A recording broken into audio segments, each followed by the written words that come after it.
50 years ago, when we didn't have environmental problems, remote meant distant, as in a remote cabin.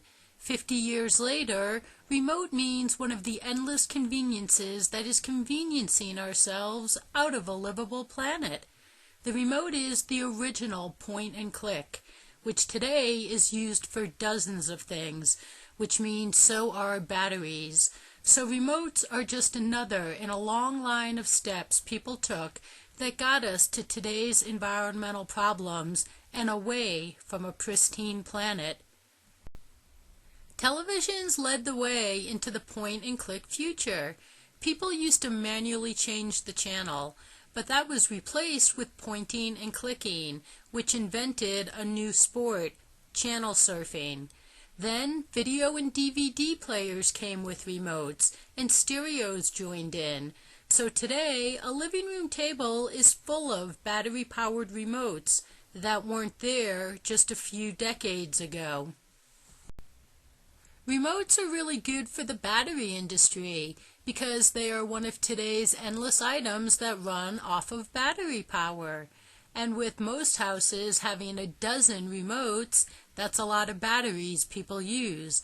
But thing is, although battery manufacturers are happy, the news constantly reports the environment isn't, and humans need an environment way more than they need remotes.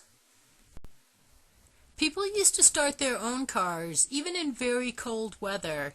But then the option was there for people to start their cars from indoors by a remote car starter. So you don't have to go outside, and by the time you get in your car, it is warm. So bottom line is, car remotes are just one way humans are conveniencing ourselves out of a livable planet. But they are also something we all have the ability to never use again, which is the responsible thing to do if you love the environment more. Today, a lot of toys use remotes. There are sailboats and race cars and trucks, planes and video games. Also today, the popular Wii games are played with remotes. Like the rest of remotes, these are all powered by batteries, which means this is not green. Today, many items get turned on and off with remotes. People used to light a fire, but today people point and click to start a fire. For years, people turned ceiling fans on with a switch, but that also progressed to being controlled by remotes.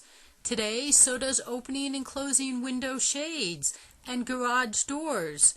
For a sustainable future, people are going to have to go back to the future and return to manually turning things on and off. Remotes weren't part of society when we didn't have environmental problems, so this is another case of society needing to go back to the future. We all need to use way less remotes, more like no remotes, which will also significantly decrease battery use in their manufacturing, packaging, transportation, and disposal processes. This is the positive feedback loop, where every positive thing we do creates more positive results.